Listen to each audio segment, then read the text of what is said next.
Salut les copains. Alors nous sommes le mardi 13 septembre.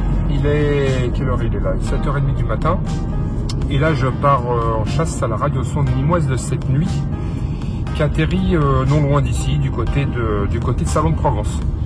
Voilà, donc j'ai pris le véhicule, je vais y aller. Bon, alors je pense que pour cette fois-ci, je vais y aller seul, puisque les copains ne sont pas tous disponibles. Malgré qu'on soit quand même un peu plus de 25 maintenant sur le groupe local. Hein. Voilà, mais bon, chacun a des occupations, ce que je peux comprendre. Voilà, donc le temps ce matin n'est pas super, c'est un peu nuageux, mais il y a quelques dégagements, c'est un petit peu éclairci par endroits, mais il fait pas froid, hein. La température externe pour l'instant est de 25 degrés. Donc on va aller se crapahuter un petit peu. Alors j'ai pris soin de regarder où avait atterri cette radiosonde avant de partir, puisque elle est partie à 0 heure TU. Donc forcément elle a déjà atterri et c'est pas évident ni sûr qu'elle soit encore en émission à cette heure-ci. Hein. Donc je vais m'en rapprocher. J'ai fait un relevé avec mon Auto RX, j'ai pu avoir quand même un dernier point. Le dernier point n'est pas forcément le point posé au sol, mais au moins pour s'en rapprocher. Après, j'ai fait une petite étude sur place là, de calcul pour voir où je pourrais m'en rapprocher le mieux. Et j'utilise naturellement, comment ça s'appelle, le Google Maps, pour voir l'état du relief, parce que ici c'est quand même assez montagneux, il y a pas mal de collines. Et regarder avant tout si c'est un endroit accessible, parce qu'il n'y a pas de route qui y mène, donc je sens que je vais crapahuter et je vais me faire un petit peu de rando ce matin pour aller la récupérer. Et ça n'a pas l'air trop boisé, donc je vais emmener ma perche quand même au cas où, mais on ne sait jamais. Voilà, donc je me rends sur place et puis on va voir ce que ça va donner en espérant pouvoir tomber dessus. Alors je prends la route et c'est parti. Voilà, comme vous pouvez le voir, il y a quelques nuages aujourd'hui, mais quelques rayons de soleil sont prévus aussi dans la matinée, donc ça devrait aller, il ne devra pas avoir de pluie. C'est l'essentiel. Bon, moi j'arrive bientôt à destination, le soleil, le ciel est légèrement voilé, mais le soleil fait son apparition, donc c'est déjà ça. Et un coup de chance, le signal, je l'entends, j'en suis tout proche. Voilà. J'ai son dernier point. Donc je vais tâcher d'aller me garer un peu plus loin, mais par contre j'ai son point parce que je suis sur un... c'est assez vallonné ici, et je suis sur le sommet d'une colline. Alors, je suis dans les hauteurs, donc dans les hauteurs on reçoit bien le signal. Donc ça fait à peu près 7 heures, presque 8 heures que la sonde a volé et elle fonctionne encore. Donc j'ai un coup de chance parce que les batteries des M20, ça tient pas longtemps. Hein. Voilà, là je suis en train de redescendre, de reprendre un peu d'altitude et je n'entends plus. Voilà, ça n'a pas duré longtemps, mais il m'a fallu juste une trame pour avoir le dernier point. Bon ça y est, me voilà arrivé sur place. Je me disais aussi que le lieu me parlait. Ah, je vais vous faire un petit tour d'horizon. En gros, voilà où on se situe. Donc il y a vraiment personne. Alors, je connais ce lieu parce que sur l'une de mes toutes premières chasses, il y a bien longtemps de ça, il y a quelques années en arrière, l'une de mes premières chasses, j'avais fait avec Robert, on était passé justement sur ce DFCI là, sur ce chemin, et on avait retrouvé, alors je ne sais pas si on voit le pylône là-bas au fond. Et on avait réussi à retrouver la radiosonde sous le pylône. Et on avait croisé, je m'en souviens encore, un VTTiste qui se demandait ce qu'on faisait dans la nature là, avec nos antennes. Et quand on lui a expliqué la chose et qu'on venait de retrouver la radiosonde, c'était une M10 à l'époque, il était tout content et relativement impressionné et très intéressé. Alors pour le coup, on lui a laissé la radiosonde en souvenir. Voilà, donc je connais cet endroit pour y être déjà venu pour de la chasse. Alors je pense qu'elle a dû atterrir, elle est à peu près à 2,5 km, 3 km par là. Donc on va essayer de... Enfin, je vais prendre le chemin et je vais faire comme elle fonctionne encore, je vais faire de la recherche bio pour cette fois-ci. Alors je rappelle que DFCI, ça veut dire Défense des forêts contre l'incendie. C'est pour ça qu'on retrouve beaucoup ce genre de barrière chez nous. C'est accessible uniquement aux pompiers en cas d'incendie. Bon allez, je prends mon équipement et j'y vais. Je vais faire une petite recherche bio, ça va faire du bien. Alors, mes préparatifs pour cette recherche. Je vous explique quand même, parce que quand on chasse seul, c'est pas toujours évident, pas toujours simple.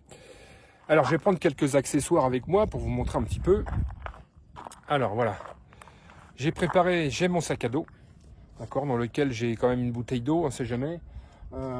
Enfin, 2-3 petits accessoires. J'ai quand même, au cas où, un TTGO avec son antenne sur le côté.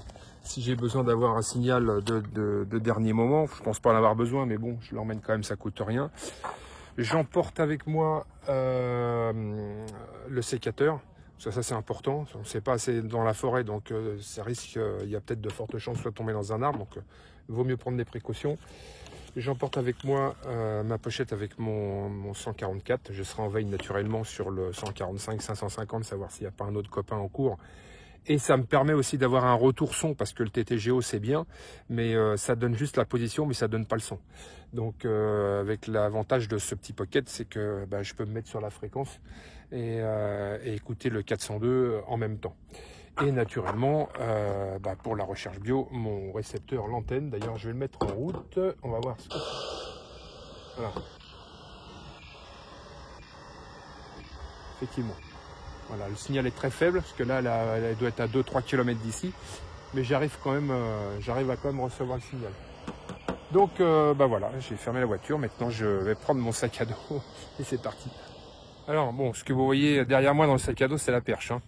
Alors, si, je peux vous donner une petite astuce pour un peu plus de sérieux sur cette recherche, parce qu'il est fréquent ici que l'on croise des promeneurs, des randonneurs, des vététistes, ou même des gardes champêtres, on pourrait appeler ça comme ça. Et quand ils nous voient avec tout ton équipement, du matériel radio, une antenne, un récepteur, une perche, ils se demandent ce qu'on fait dans la nature avec ce genre de choses. Alors, sur les radiosondes, vous avez la petite carte Météo France. Voilà, donc vous conservez une de ces cartes avec vous. Comme ça, quand quelqu'un m'interpelle et que je veux lui expliquer, je lui montre un petit peu le contenu de la carte. Il n'y a rien d'officiel, mais je lui montre un peu le contenu de la carte et ça prouve un certain sérieux du but de notre déplacement. Et naturellement, on a fait les explications d'usage pour dire quel est le but de notre venue ici et quel est l'intérêt de récupérer ces radiosondes, notamment pour dépolluer le terrain et éviter par la suite des éventuels incendies. Surtout par temps très sec, ce qui peut arriver chez nous, et généralement il y a 99,9% du temps, voilà, on nous laisse passer, il n'y a pas de souci, même on nous accompagne, on nous pose même plein de questions, donc ça peut être intéressant. Donc munissez-vous de cette petite carte, c'est pas grand chose, mais c'est un petit pass qui peut parfois vous être utile et vous aider. Ah si, aussi, enfin une dernière petite chose aussi dans les astuces tant qu'on y est, je mets derrière le pare-brise de la voiture, alors je vais vous montrer ça. Voilà. Un petit schéma explicatif.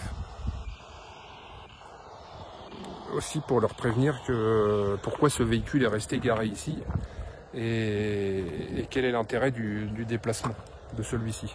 Voilà, donc voilà une petite carte qu'un copain m'a gentiment fait et c'est bien pratique. On explique en 2 mots dessus en quoi consiste la recherche. Voilà, et qu'en fait, on n'en a pas pour bien longtemps. Voilà, avec tout ça, normalement, vous êtes parés. Allez, c'est parti.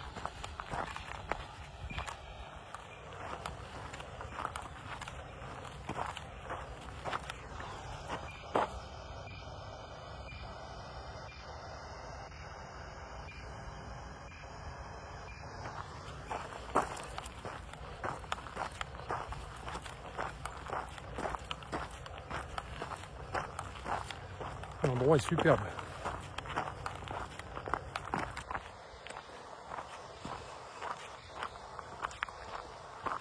C'est un petit peu vallonné. Ça va remonter certainement là-bas.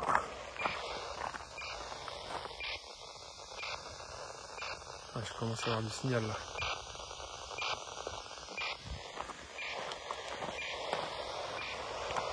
On va prendre le chemin là qui va remonter par là-bas.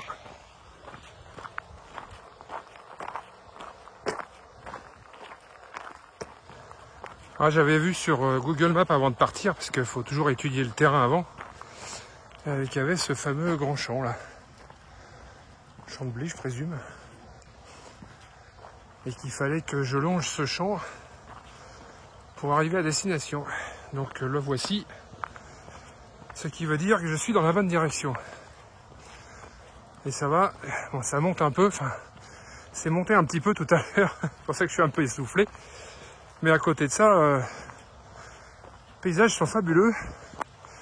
Et le terrain pour l'instant est découvert, donc si je peux continuer comme ça sur des chemins de terre, c'est parfait. Bon là je la reçois bien par ici, dans cette direction. Seulement j'ai un petit dilemme, ça nous arrive souvent dans le sud, c'est que tout le long là, c'est clôturé. D'ailleurs il y a une espèce d'habitation au fond, donc ça doit être le terrain d'un propriétaire. Et évidemment je peux pas passer, c'est clôturé tout le long, c'est clôturé là aussi. Ah bah tiens, là tout à fait par hasard j'ai mis mon antenne en polarisation horizontale et le signal m'arrive beaucoup plus fort. Ça veut dire qu'il y a forte chance que la sonde elle soit couchée à terre et que l'antenne soit horizontale. Oui, ça c'est bon à savoir. Ça, si je le mets en vertical, le signal il n'est pas très fort.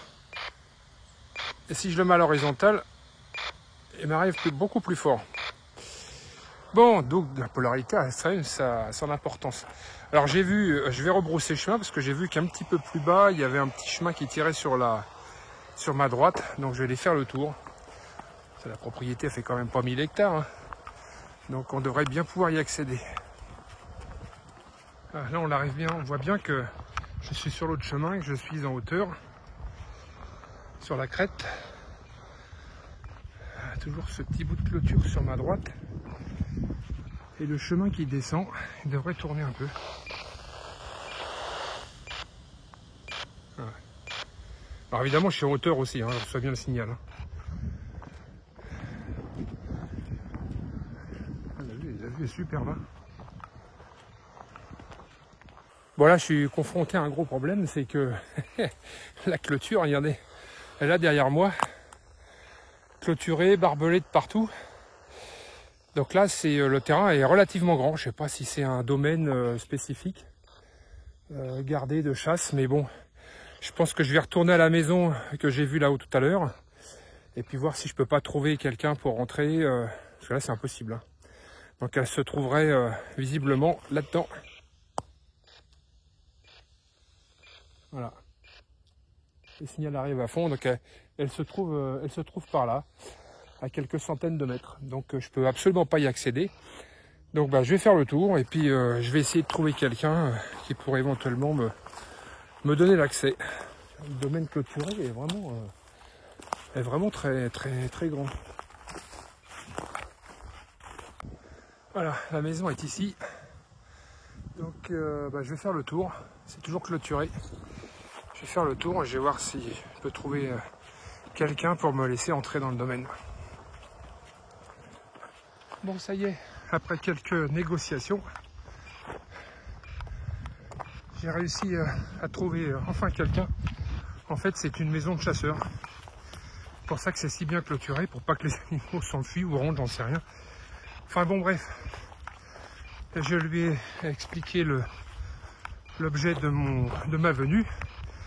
Et il a tout à fait compris, il m'a dit c'est bon, allez-y, ne perdez pas de temps, mais allez récupérer votre radiosonde. Voilà, quelqu'un de très sympa. Alors j'ai pas pu le filmer parce qu'il n'a pas voulu déjà, puis je respecte la volonté des gens. Voilà, donc je longe cette clôture, puisqu'effectivement là je suis à l'intérieur.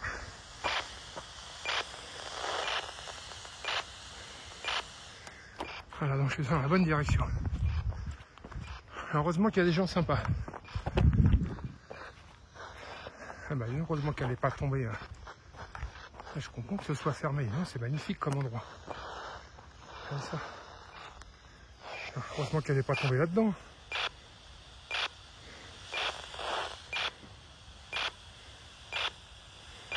Ouais. Alors là, il faut que je mette l'atténuateur en route. Hein.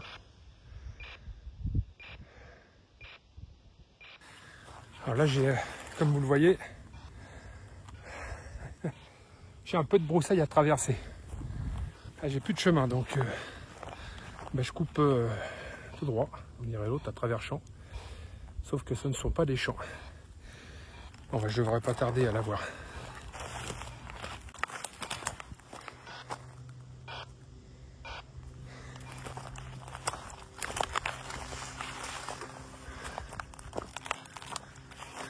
Ah bah et voilà. Le parachute qui est là. Elle m'aura donné un peu de fil à retordre, celle-là. Et heureusement que c'est vraiment un endroit perdu. Donc heureusement que le proprio m'a laissé rentrer parce que c'est un truc qui était perdu dans la nature. Voilà, je vais essayer de voir si je peux trouver la radiosonde.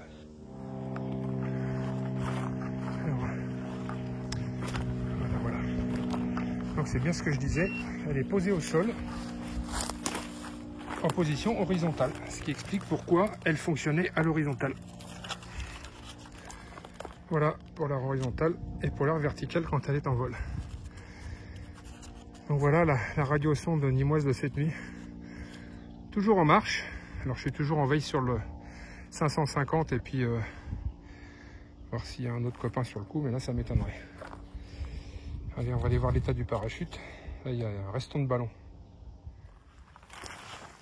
Voilà, on va essayer de se faire un chemin là-dedans.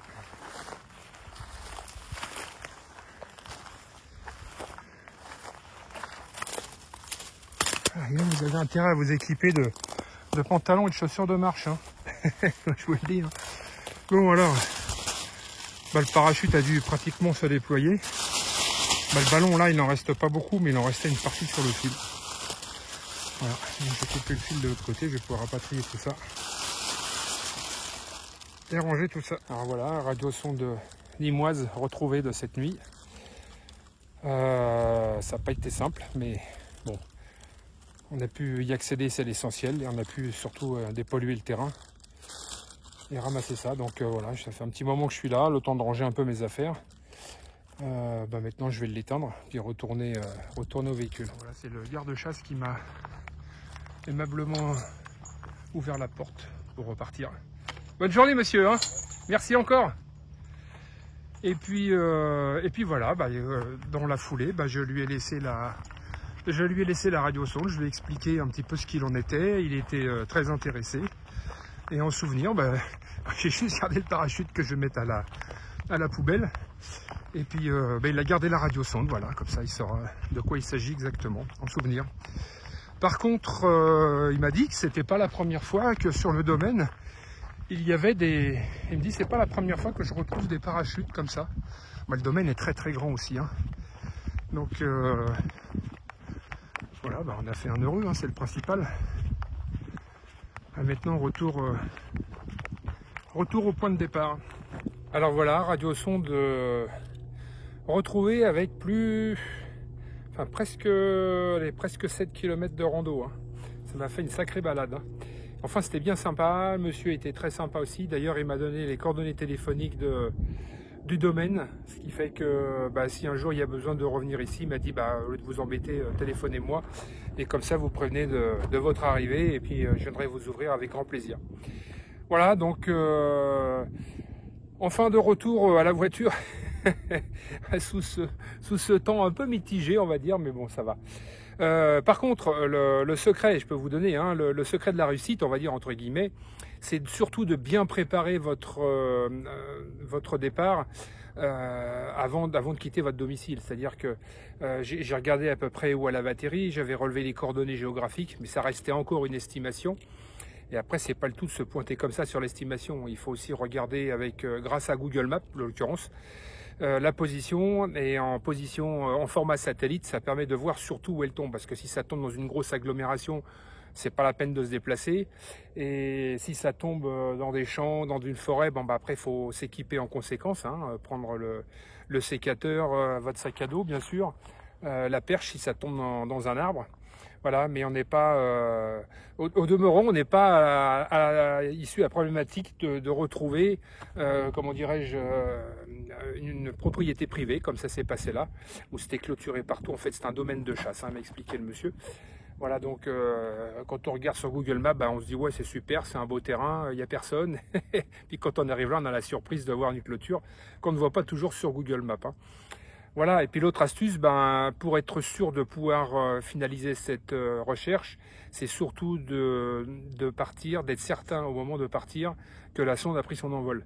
Parce que ça sert à rien de partir longtemps à l'avance, de se retrouver sur les lieux et puis que la sonde ne parte pas, ou alors qu'ils envoient un mulet parce que la première n'a pas fonctionné. Et des fois, les vents d'altitude peuvent changer, même des fois en l'espace d'une demi-heure de temps. Donc au final, on se retrouve avec une sonde qui est beaucoup plus loin ou qui même part pas du tout. Donc voilà, il faut vraiment faire attention à ça. Voilà, j'espère vous avoir aidé, enfin au moins sur ces quelques petites astuces. Et puis en tout cas, je vous souhaite une belle journée et au plaisir d'une prochaine chasse. À très bientôt. Salut les gars.